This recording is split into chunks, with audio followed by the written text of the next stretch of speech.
एक टूटी हुई चाहत, एक खामोश मोहब्बत और एक फिल्मी अंजाम। अगली किस्त में जज्बात का तूफान बरपा होने वाला है।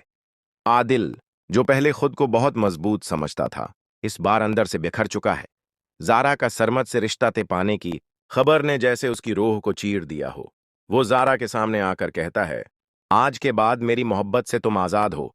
तुमने कभी मुझसे दिल नहीं लगाया था, न ही कोई लम्हा मुझे चाहा था। लेकिन जारा का जवाब जख्म पर नमक की तरह था। नहीं आदिल, तुम्हें गलत फहमी थी। मैं तुमसे कभी मोहब्बत करती ही नहीं थी। तुम क्या समझते हो, मैं सारा की तरह सब कुछ लटाकर तुम पर फदा हो जाऊंगी?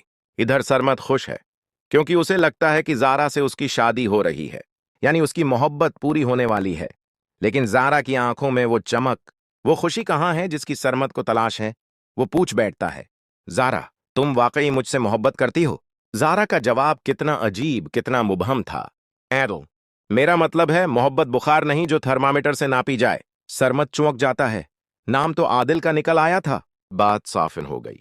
वो जान जाता है कि जारा का दिल किसी और के पास गिरवी रखा जा चुका है। इधर आदिल की उलझन अलग है।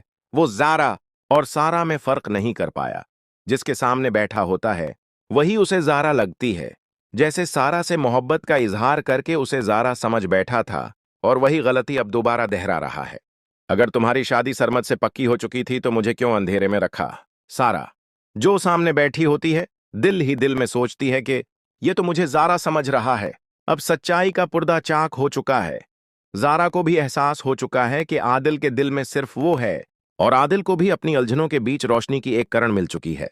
सरमद और सारा दोनों ये देख चुके हैं, और अब वो खामोश नहीं रहेंगे। मगर ये लोग आम ड्रामों के वलन नहीं, ये मोहब्बत में खुदगर्जी के कायल नहीं। शायद यही वजह है कि वो कोई बड़ा फैसला करें। मेरा अंदाजा है कि कहानी का इंजाम बिल्कुल फिल्मी होगा।